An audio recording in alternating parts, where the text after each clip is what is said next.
दोस्तों, कई बार हम किसी को उसके पहनावे या उसके शक्ल से उसके गुण और अवगुणों के बारे में बोलने लगते हैं, लेकिन क्या ये सही है? क्या हमें ऐसा करना चाहिए? तो आइए जानते हैं इस सुंदर सी कहानी के माध्यम से। दोस्तों, एक समय की बात है, एक राज्य में एक राजा रहते थे। वे अक्सर अपने महल के बाहर दरबार लगाया करते थे, जहां वे अपनी प्रजा की बातों को गंभीरता से सुनते और उनकी समस्याओं को सुलझाने का प्रयास किया करते थे। एक दिन उस राज्य में एक व्यक्ति अपने हाथों में एक हीरा और एक कांच का टुकड़ा लेकर पहुंचा। देखने में कांच का वह टुकड़ा हीरे के समान ही प्रतीत हो रहा था। ये कहना गलत नहीं होगा कि कोई भी व्यक्ति दोनों को देखकर धोखा खा जाए और दोनों में अंतर ही न कर पाए।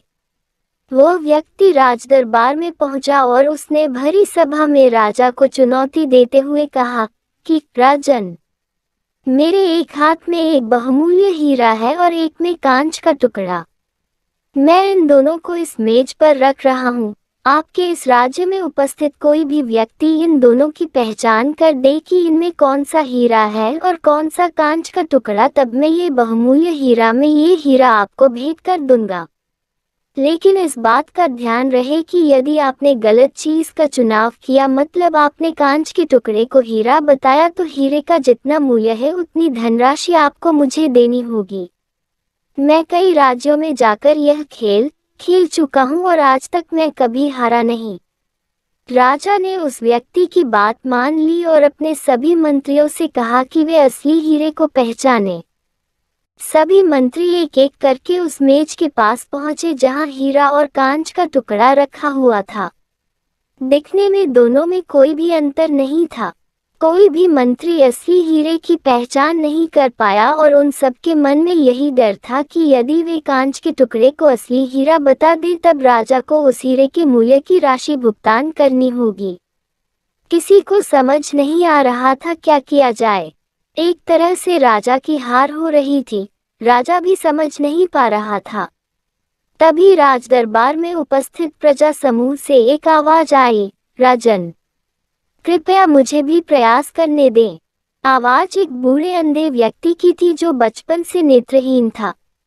सबको लगा कि इतने बुद्धिमान मंत्रियों से कुछ नहीं हुआ तो एक बूढ़ा व्यक्ति क्या कर लेगा। लेकिन राजा के पास और कोई रास्ता भी नहीं था। बूढ़े व्यक्ति को ससम्मान उस मेज के पास ले जाया गया। उसने दोनों ही वस्तुओं को छुआ और एक झटके में बता दिया कि कौन सा असली हीरा है और कौन कांच का टुकड़ा। बूढ़े अंधे व्यक्ति ने असली हीरे की पहचान कर ली।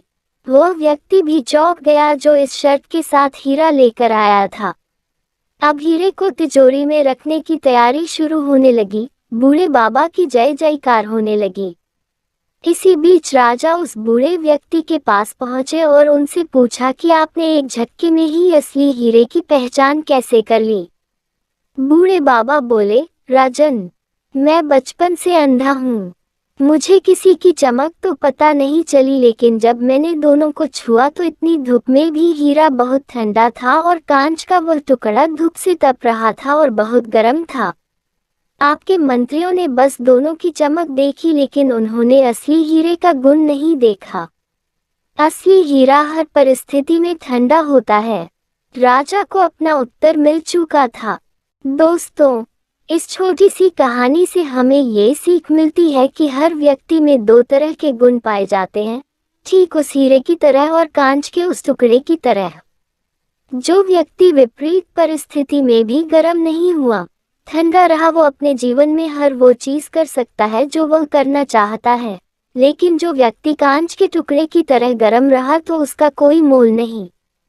बहुत सारे लोग गुस्सा करते हैं, चिल्लाते रहते हैं। ये वही गुण है जो कांच के उस टुकड़े में होता है, और हीरा तो हर परिस्थिति में चमकता भी है और ठंडा भी रहता है। इसलिए अपने दिमाग को ठंडा रखिए, शांति से काम कीजिए।